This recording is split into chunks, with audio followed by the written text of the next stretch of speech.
Means then when the servant is receiving these Muhammadan lights and that Prophet they are making durood and Prophet is making durood upon them, they have this cloak of certainty.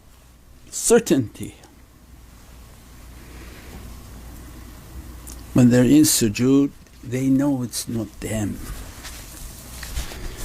but with the certainty of the love they have within their heart, the certainty of the feeling they have of the cloak and the nearness to Prophet that they have a different type of relationship in sujood.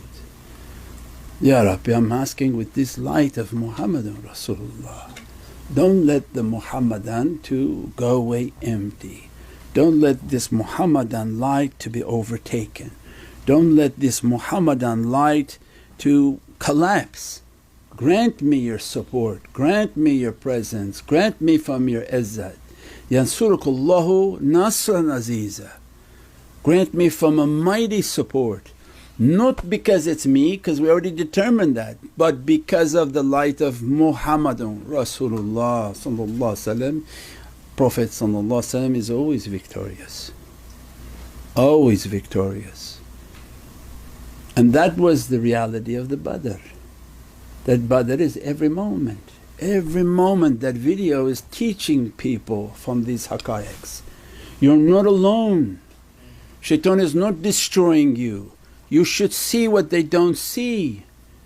You should see if you have a light and a love for Prophet open your heart's eyes and see all the angels and lights that are around and supporting you. And you're not alone. Sayyidi, what is the best way to recognize when our frequency is low? Are there signs or symptoms within ourselves or our environment that indicate our soul is in a weakened or lightless state? Yeah, we described that in the weeks prior with the waswas. When your frequency is strong, nobody's whispering to you because they're getting burned trying to come near you. So this is again like mechanical engineering or like the Tesla coil. This is nice. You're like a tower, every electricity flying through you. What shaitan wants to come near that? Unless he's on suicide mission. So that energy is so strong, that love for Prophet light is so strong. So no, they're not interested in coming and sitting next to you and doing. But imagine then if there is no energy there, they're able to waswas with you all day long and like having conversations. So there's no energy that repelling them. I don't know what practices, how come the practices are not repelling them. They do the awrad or they do salawats and still the waswas just sitting there, vibrate, talking, get angry, upset with everyone, disgruntled, egregious, every type of the 7 dwarfs. They shake like Snow White and surrounded by the 7 dwarfs, angry, grumpy, sleepy, grouchy. These are the waswases of people, each one like that.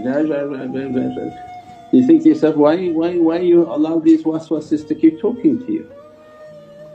And that waswas is shaitan, that's what shaitan does. Shaitan doesn't have any power, he's going to use your power against you. It's not like the movie from other practices and other religions, they're very scared of shaitan. They think shaitan has every type of power and he's competing with God. He has no power, he's only going to use your power. And when you don't have power, he sits right on your ear and talks to you.